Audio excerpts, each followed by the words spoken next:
we've got the milking sheep facility or project that we will be one visit, and then we've got the techno grazing one also on the other side. So we're going to split up into two groups.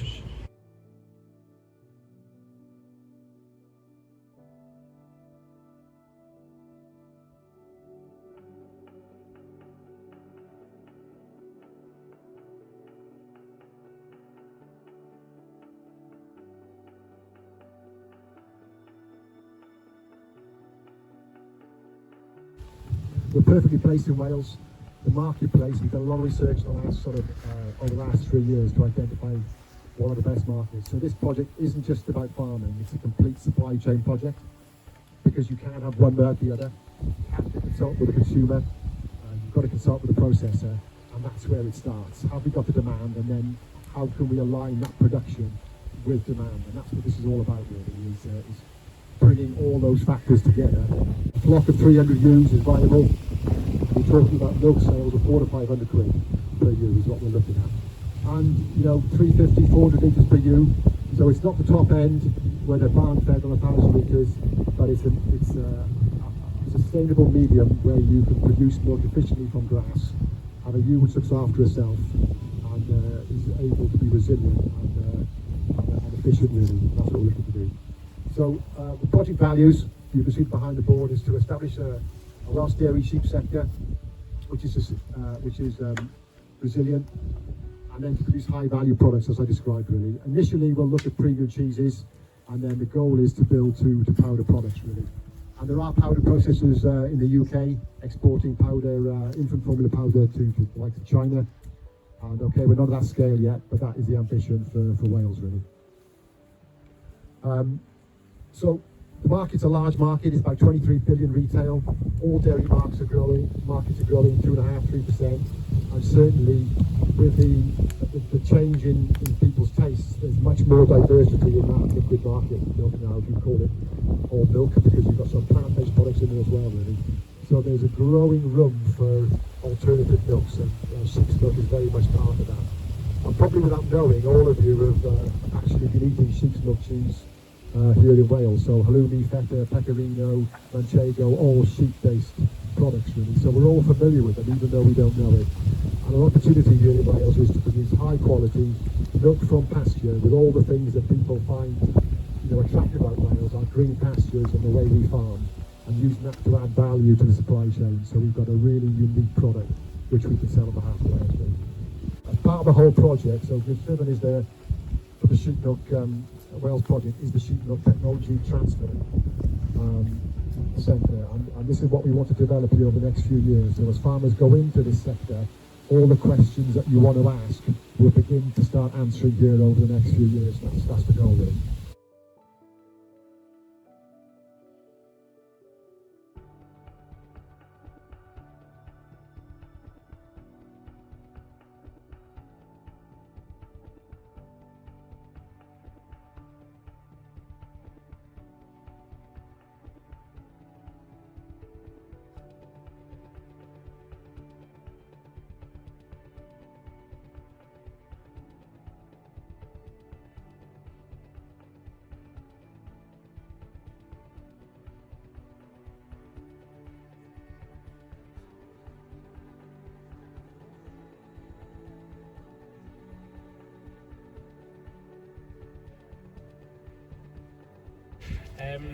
There are quite big claims that are often made about regenerative systems and mob graze systems and so on. And I sometimes get very nervous and a bit uneasy about some of the claims that are made, because often people have heard a podcast or they've read something on the internet about some study that was done in Australia. So DEFRA were keen. They've heard some of these claims made by others across the world about how different grazing systems can deliver all these good things, and DEFRA were keen to fund a project that would actually gather some real robust evidence here, and that's where this project, how this project was born. So Glynllifon is one of 9 sites across England and Wales. looking at, as I said, mob graze systems versus set stock systems. And Glynllifon is the only site of those 9. Glynllifon is the only one that are looking at sheep grazing systems as well as cattle. So it's really, given the importance of the sheep sector in the UK, it's really important that this work is being done.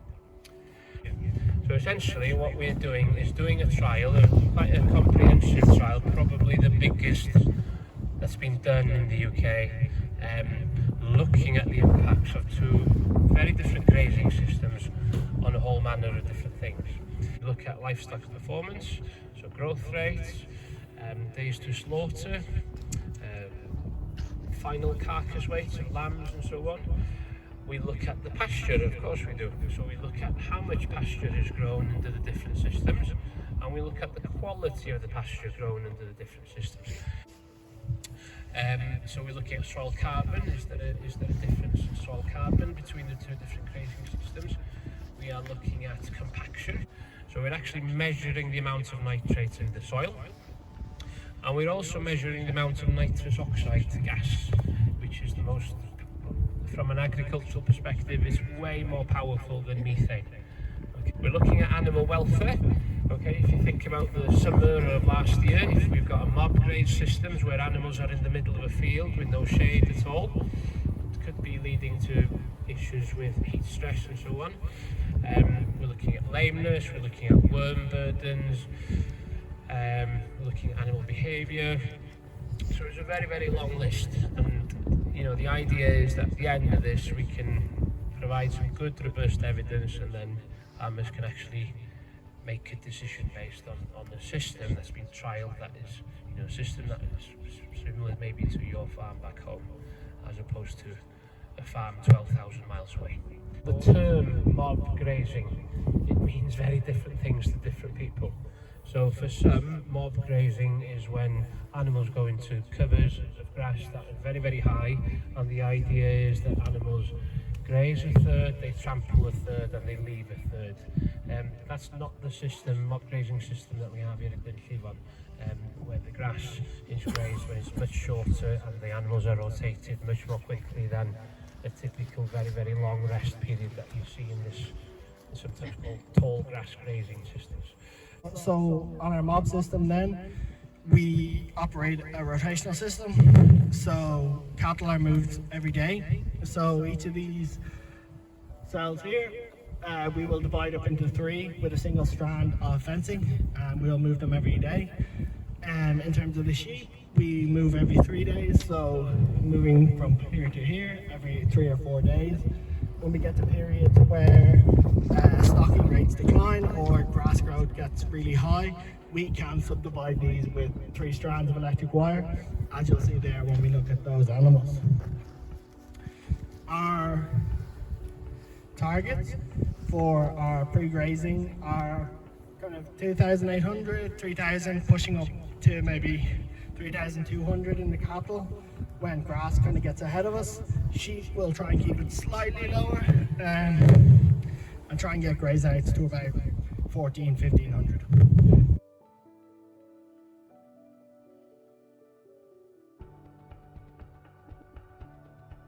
But basically we use January born lambs, so the ewes will be cleans, clean Texel crosses, some of them, and a ram will go onto them, either a Chardonnay Texel or a Beltex Texel cross. You'll see our stabiliser cattle up there who make up the animals on both treatments, so that's a closed stabiliser herd, just buying in bulls and breeding our own replacements.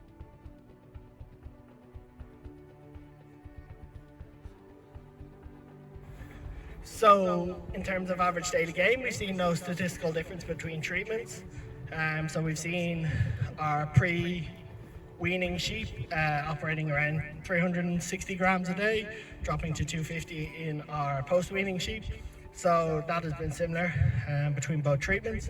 In terms of cattle, we've seen no statistical difference either, operating around 1.1, 1.2 kg a day. We've also looked at body condition score view and seen no statistical difference in that. So we're seeing no difference in terms of growth rate. in terms of carcass data then, of the sheep, again, we're seeing no statistical difference. And then moving to grass quality, seeing no statistical difference in terms of the quality of the grass when you're looking at dry matter, crude protein, ME, other measures, digestibility. However, we are seeing a difference in terms of quantity produced. So we're seeing from the mob system, we're producing more grass and we're making better utilization of that grass. And should be noted that's with similar inputs on both treatment in terms of fertilizer. So fertilizer is about 80 kilograms of N per hectare this year.